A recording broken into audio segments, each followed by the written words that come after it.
Hey guys, it's Brian from Excess Motorworks and welcome back to my shop. Well, yeah, it's been another year and I have made some changes. I'm actually pretty happy about the changes and I really didn't want to make a video until I was comfortable with where we were at. What do I mean by that? Well, in my last video, I indicated that I had no time and everything was taking way too long. So if you follow me on Instagram, you probably know about what some of these changes are, but let me go ahead and pull the top up here. Still hangs by a gantry. And we'll go to show you what I got going on. So give me just a second.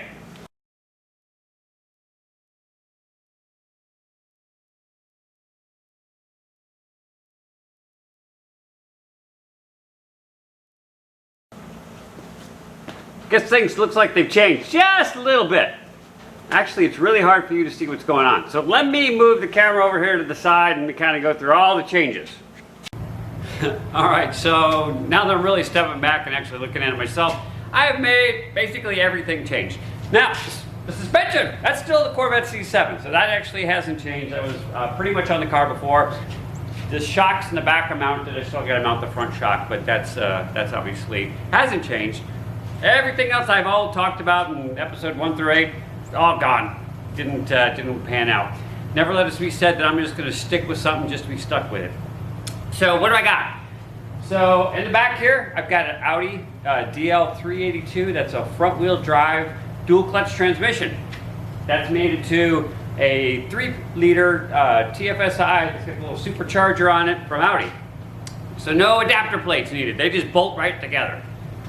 Software-wise, we'll talk about that, but mechanically, no problems. They actually have completely mated. I've already made the half shafts, so I was able to use the Corvette's outsides. Made a little adapter and was able to actually use the insides. We'll cover that a little bit more when we actually get ready to start the car and turn it over. I'll zoom in and kind of show you all the different pieces and parts. I did change the seats. Seats are now from a Lotus Evora. They're thinner, so they actually give me a little bit more leg room. And you can probably make it out in the video. Steering wheel, steering column, the Maserati one, that's gone. So that's now an Audi as well. The reason is what you really can't see, but I'll definitely cover it, is I harvested all the electronics out of a 2018 Audi A4. That's where the transmission came from and basically everything else. The engine, because A4 is only a 4-cylinder, that wasn't going to cut it for this kind of build. So that's actually out of an Audi A8. The Audi bolt pattern, transmission bolt pattern is shared amongst basically all the platforms. And you can kind of mix and match with that. Software-wise, we will talk about that. It doesn't work that way, and I found out the hard way. So, but you can also see Audi brake booster back down that way. The AC system, or the central air conditioning system, whatever you want to call it. That's also out of the Audi, so that thing I covered in the last episode, the Alpha one, gone. But yeah, so everything's Audi except what you can see right there, except that thing right there. That is actually a Fuel Tech 700. So I actually want to do some more things than just use the stock ECU, as well as the fact that the stock ECU is still the 4-cylinder stock ECU. There's a reason for that, but again, we'll cover that. Probably not in this video. I'm just going to do a quick update, kind of get you everybody on the same page. We'll do a deep dive on all the different pieces and problems I've had since the last year trying to get this thing ready to start. And believe it or not, we're real close. I just need to get, I don't need to get the exhaust up to here, but I do need to get this pipe, the one pipe here, got an elbow in order. I just need to get it pointed up so it's not basically going to melt the wires I kind of got in there. But yeah, it doesn't look too bad if I do say so myself.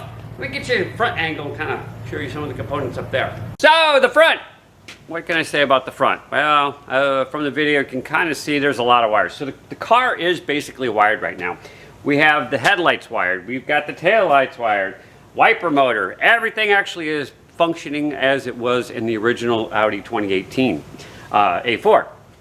So I kind of mentioned this car before. So the Audi that I bought was actually, I bought it from an auction and it was completely destroyed. Every single body panel was marked up, the rims were shot. However, it actually ran, the engine was fine, as well as the transmission, as well as all of the wiring and computers, and that's what I really wanted. So I basically paid, I think it was only 800 bucks because the value of the car was pretty much minimal. There's no windows. The airbags hadn't deployed though, so I do actually have those as well. So what I've done is gone and grafted pretty much everything in like I had done before. So except now I do have the air conditioning system kind of hard to see. Won't wiggle around too much. It's got a couple of mounting tabs. I still got to finish belt bolting that in. This is actually the brake, and that's actually mounted in. So the brake assembly also has the pedal for the acceleration pedal on it. So that actually is nice. It looks a little high, but as you see that, so I just took the body off a minute ago, this actually does fit under the bonnet. So no problems under the hood, bonnet, whatever you want to call it. Now we do have all the features though, so we will cover those features in detail, but I can see right here, this is my headlight control. So now I got an automatic headlight. I got automatic wipers. I've got, what do they call that? Sensors in the front. So you got the parking sensors.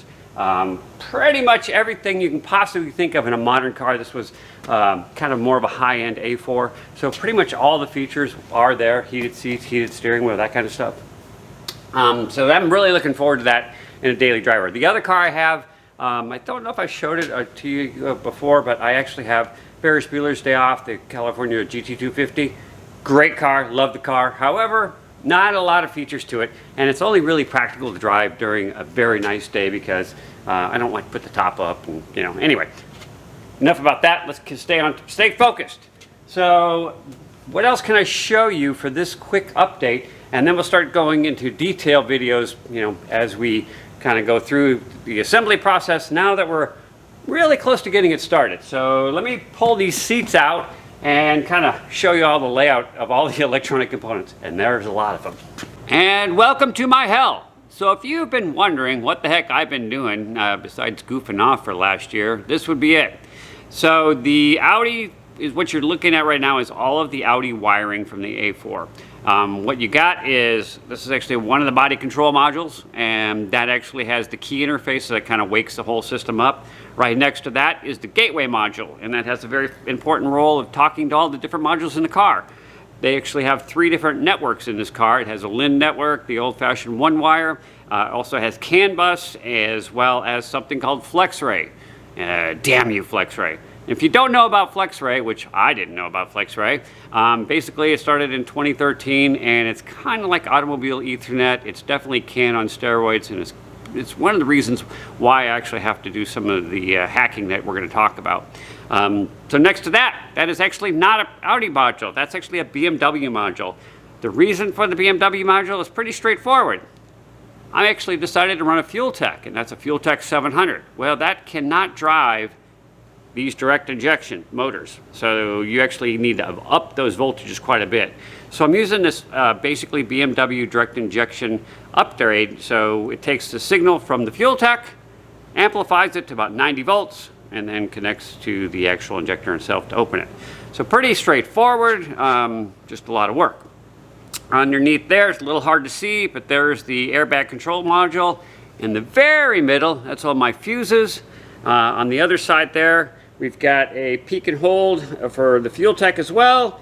And then that is right you're looking at there, this guy right here. That's the second body control module, and that actually has a lot of the functions, the interior functions, your headlight control, also the parking sensors, that kind of stuff. That shifter is a standalone module. It works with CAN bus. Then you can kind of see the Audi rack way up there through the pedal assembly. And what you probably can't see is the ABS module, which is kind of right up there.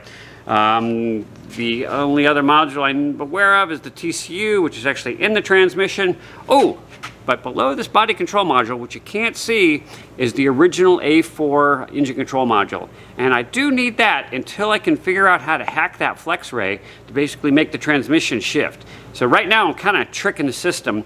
The FT700, the Fueltech 700, that's going to control all the body or the engine functions, and we actually have some of the engine functions tapped into there, such as a crank trigger and a couple of other things. We're going to try to trick that A4 engine module so it's happy enough to make the transmission shift, so we can get a signal from the FlexRay, so we can actually use the Fueltech to shift the transmission ultimately. But there's definitely some work to do in that arena.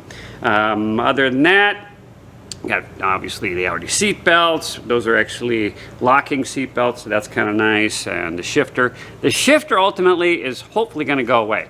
There's really not enough room. You didn't really see it. It doesn't fit between the seats. So if I wanted to shift the car, like in the park, I'm going to have to unbuckle my seat belt, lean way over, and pull it because it literally wouldn't fit where it needs to go. So hopefully I can do something with that. I ain't quite figured out what yet.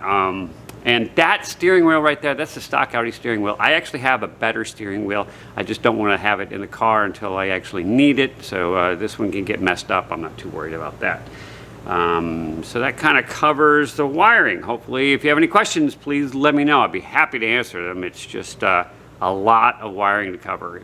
So before I kind of finish up this quick update, I just kind of wanted to give everybody a kind of a heads up as to where I was at. And I will be posting more. Really hadn't wanted to post a whole lot of this wiring nonsense. This very, very boring content. I could have, I guess, posted about the steering wheel and the rack, and I will actually do a little bit of a video on the rack because the rack is slightly different than the Corvette rack that I modified. I do have to actually modify the outside of the Audi rack as well, but we'll cover that when I get to it. The next thing, and I'll cover this more and more as we're kind of getting there, now that's actually something worth shooting content for, is actually the motor itself. So this motor will be rebuilt. I have no idea about this motor. It was in a car that was actually burnt. Kind of an interesting story. It was an A8 and it was in a house fire. So the car itself was completely melted, burnt, and there's no interior. The motor though, the firewall protected the motor. So that's what the firewall is supposed to do. Normally it's supposed to protect the passengers from a fire that's in the engine bay. In this case, it actually protected the engine from the fire that was in the cabin. So it worked out really well. So I didn't have to clean this at all. The only other things I've done right now to this motor is I have changed the pulleys on the snout, so as well as the pulley on the bottom. That's going to give us more boost. We are shooting for about 500 wheel horsepower on this thing. Might be aggressive, but that's what I'm kind of hoping for. The other thing I have done is the snout here. So normally this would have been, it actually when the snout was from the OEM, came around and kind of went towards the front of the motor. This would have been the front of the motor where the radiator would have existed. But now it's in a mid-engine configuration. The snout can go straight back, which is obviously better for airflow anyway. I've cut this, manufactured a new snout piece as well as the plate. I've increased the throttle body as well. And originally stock I think was 74, and now we are at 80 millimeters. So we should get a little bit, that should help out the horsepower goals as well. The other change I did make is I had to make a little plate here and move the oil filter. So originally the oil filter kind of existed in this area, but with the throttle body, kind of everything kind of got in the way. So I needed to move that, and now it lives over there. So that's still convenient, not great. I'm probably gonna change this angle a little bit. Oh yeah, what the hell am I pointing out? I guess I didn't point out that little piece of jewelry right there. So what I'm going to do here is a 6-to-1 collector. So if you don't know anything about equal length merge collectors, it makes it really sound cool, more like a Formula One kind of sound. So I've got all my tubing kind of working through right now. I still have to get one additional tube so I can get these three at least somewhat equal length. The whole system will be equal length when it actually meets the collector. So I will cover how I'm doing that. Right now these, I'm keeping track of them, but just need to kind of get the next pieces, like I said, up to here. As soon as I get them to here, I can actually start it. Down there is actually where the wiring is. You can't see it, but it's on the inside of the rail here. We've got a lot of wires. You can also see some of the wiring there. Just needs plugs. So I need to put the plugs in. I had the plugs out. I'll kind of give you an update real quick. So I started the base tune for the engine. I have checked the injectors, so they are firing. I've checked the coils and they are firing. I actually have a crank trigger and an index on the crank trigger. So theoretically, I should be able to put plugs in this thing and it should start. Don't know if that's going to really pan out or not, but that's the theory anyway. So direct injection, if you're not aware, it's a little harder to tune, at least at first, because the actual pulses for the injector are pretty small. So I might have to spray some just old good handy dandy brake clean in there to get it to start at first, but we'll see. We'll see what we can kind of come up with in the next video.